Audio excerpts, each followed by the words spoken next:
गावाकडे कार्यक्रम होता त्यासाठीच आम्हाला अचानक मध्ये शनिवारी ना गावी जावं लागलं. आणि इकडे आधी निलंग्यामध्ये पोहोचलो. त्यानंतर मम्मीने मस्त असा निलंगा राईस घेतला होता नाश्त्यासाठी. आणि आता सगळ्यांची ओळख करून देते. हा माझ्या मावशीचा छोटा मुलगा मुन्ना भाऊ आणि हा मोठा सुशील भाऊ.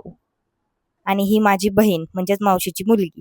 त्यानंतर हे तिचा नवरा म्हणजेच माझे भाऊजी. आणि हे भाऊजी खूपच लाजाळू आहेत. त्यानंतर हा माझ्या बहिणीचा मुलगा आणि ही बहिणीची मुलगी.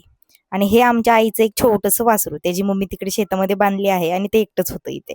त्यानंतर मस्त असं सगळेजण आवरून वगैरे घेतलं आणि गाडीमध्ये बसलो, कारण की जायचं होतं राजभाऊच्या कार्यक्रमाला. राजभाऊ पोलीस झाल्यामुळे त्यांच्या गावामध्ये खूप मोठा कार्यक्रम ठेवला होता आणि त्या कार्यक्रमासाठी आम्हाला सगळ्यांना इन्व्हाइट केलं होतं. त्यासाठी आम्ही चाललो होतो. आलं का आलं का आलं का असं म्हणत म्हणत राजभाऊचं गाव काही येतच नव्हतं, कारण की त्याचं गाव खूप जास्त लांब आहे. फायनली राजभाऊच्या घरी पोहोचलो आणि इकडे चालला होता मस्त असा आहेराचा कार्यक्रम. त्यानंतर मग बाहेर गेलो आणि मग छान छान असे फोटोज वगैरे काढले आणि कार्यक्रम सुरू झाला.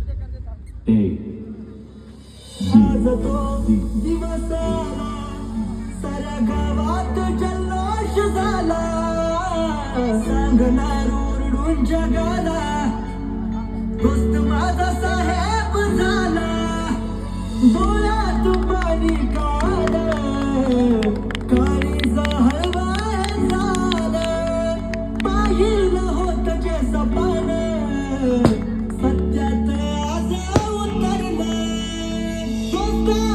माझ्या भावा जिद्द होती ते करून धावलं, हे लढला संकटाशी, तेव्हा कुठं यश तुला घावलं.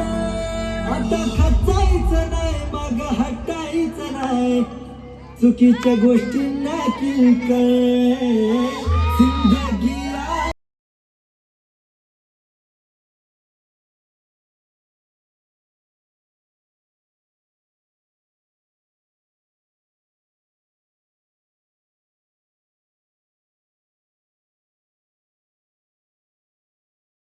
ब्लॉग मध्ये यायचंय का तुला?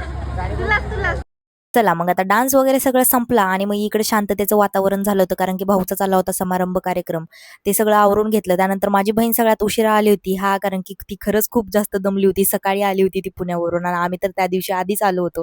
त्यामुळे तरी पण आली ती, इतक्या लांबून का होईना आली होती त्याच्या कार्यक्रमासाठी. त्यानंतर मस्त असं सगळ्यांनी एन्जॉय केला आणि हा एक्सपिरियन्स आमच्यासाठी खरंच नवीन होता. आणि आम्ही फर्स्ट टाइमच या गावी गेलो होतो आणि आम्हाला सगळ्यांना खूप जास्त मजा आली इकडे जाऊन. नंतर मग जेवण वगैरे करून घेतलं आणि भेटूया नेक्स्ट व्लॉग मध्ये. Okay, bye bye.